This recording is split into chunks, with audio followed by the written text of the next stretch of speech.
पिता पुत्र पवित्र आत्मा के नाम पे आमीन। मेरे क्रिस्त में प्यारे भाई बहनों एवं माताओं और हमारे तमाम साथियों और हमारे बुजुर्गों, आज के दिन परमेश्वर आपको इस प्रार्थना का स्वागत करता है और अपने हाथों से आपको आशीषित करता है। आइए हम परमेश्वर के चरणों में, परमेश्वर के दरवाजे के पास हम लोग सब मिलके चलेंगे और कहेंगे, हे प्रभु हमारे लिए दरवाजा खोल।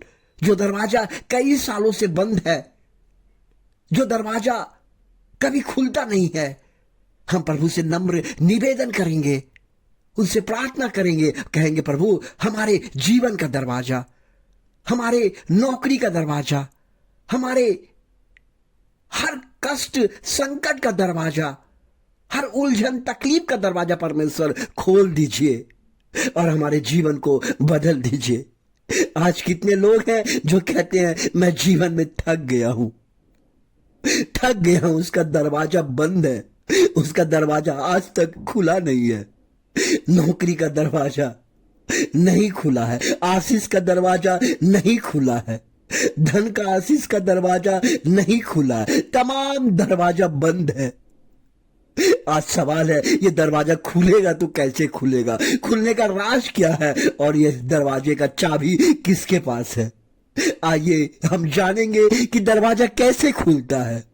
हमारा दरवाजा खोलने का तरीका है, परमेश्वर के पास जाने का तरीका है, उससे नम्र निवेदन करने का तरीका सिर्फ एक है। हम परमेश्वर के चरणों में जाएंगे और कहेंगे, प्रभु सभी चाबी तो आपके पास है, पूरा चाबी आपके पास है। क्यों आपके पास है? क्योंकि आपने मनुष्यों को सृष्टि किया, आपने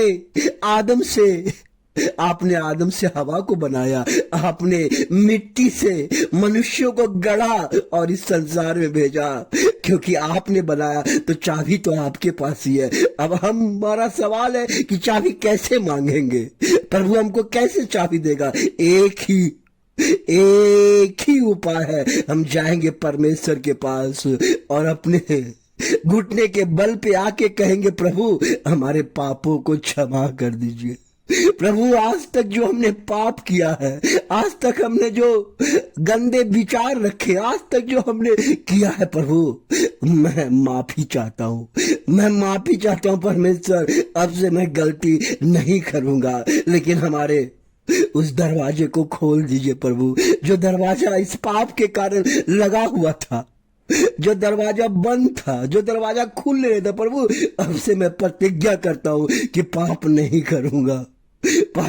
करूंगा, मैं आपको स्वीकार करूंगा, क्योंकि आप पवित्र हैं और पवित्रता का ज्ञान देते हैं। क्योंकि पवित्र बाइबल सिखाती है कि जो अगर तुम पवित्र बनना चाहते हो तो पवित्र शास्त्र का अध्ययन करो, वो जीवन बदलेगा।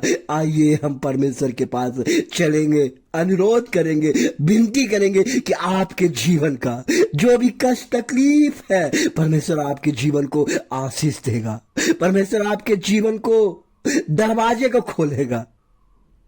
आइए पिता पुत्र पवित्र आत्मा के नाम पे आमीन आमीन आमीन आमीन।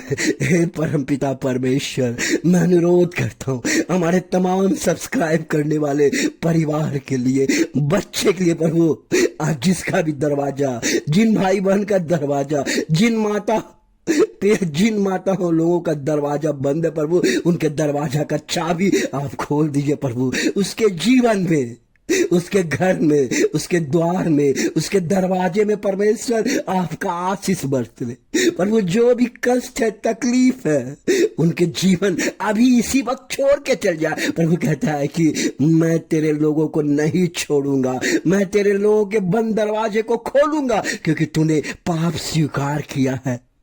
हाँ प्रभु, मैंने पाप स्वीकार किया है, मैं आपके संग चलूंगा, मैं पाप नहीं करूंगा, मैं अच्छा कार्य करूंगा, आपके वचन का पालन करूंगा। प्रभु, अगर जो भी हमसे गलती हो गया वो क्षमा कर दीजिए, क्षमा कर दीजिए परमेश्वर।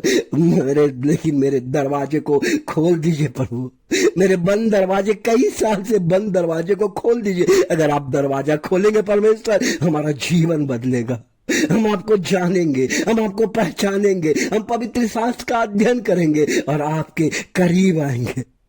प्रभु कहता है कि मैं दरवाजा, तुम्हारे हर दरवाजे को खोल रहा हूं, आशीषित कर रहा हूं, तेरे हर कष्टों को तेरे परिवार से नष्ट कर रहा हूं। श्राप की शक्ति जो दर पीढ़ी सता रहा है, उसको मैं नाश कर रहा हूं, जला रहा हूं।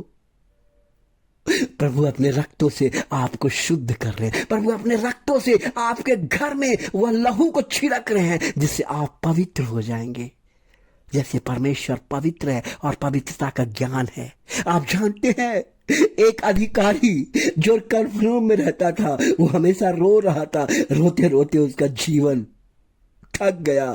लास्ट में उसको किसी ने बताया कि प्रभु यीशु मसीह यहूदिया से गलीलिया चले आए हैं, उसका बेटा बीमार था, उनको सब दरवाजा बंद नजर आया, उनके पास गया। प्रभु बोला, प्रभु मेरा बच्चा बीमार है, उसको चंगा कर दीजिए, आइए।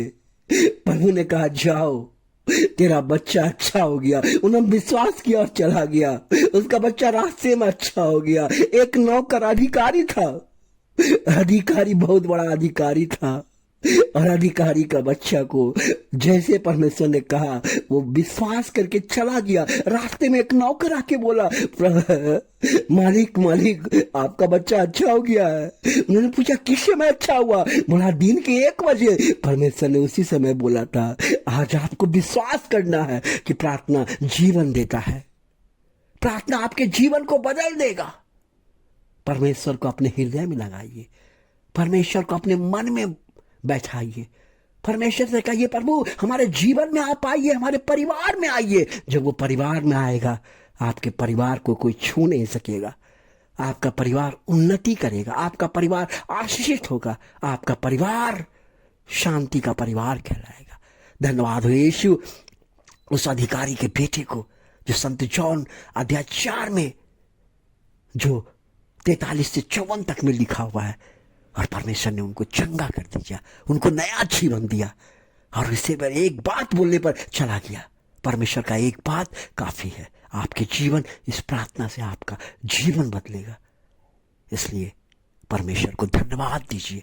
हमेशा अपने कमेंट्स में प्रभु यीशु महाराज की जय हो लिखिए। धन्यवाद यीशु, आज हमें प्रार्थना करने का मन तन देने के लिए। धन्यवाद कीजिए, हमेशा धन्यवाद कीजिए। धन्यवाद आपको जीवन बदल देगा, धन्यवाद आपके परिवार को में आशीष लेगा, धन्यवाद आपके हर कष्टों को दूर करेगा। केवल धन्यवाद करना चाहिए, और इसलिए आप कमेंट्स में लिखिए,